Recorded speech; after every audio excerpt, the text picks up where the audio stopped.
Actually inspired by a photograph taken of the ocean on the island of Oahu, my home island.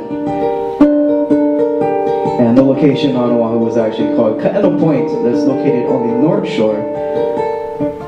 And actually when winter season comes along, the waves get pretty big, so my cousin actually took a picture of the water and the waves over there during winter season, and I couldn't help but stare at this picture on Facebook, so I decided to write a song to kind of describe what I was feeling. And because I couldn't come with a word that could describe how I was exactly feeling at the moment, I decided to give the song the title The Unknown. So I hope you guys enjoy this song.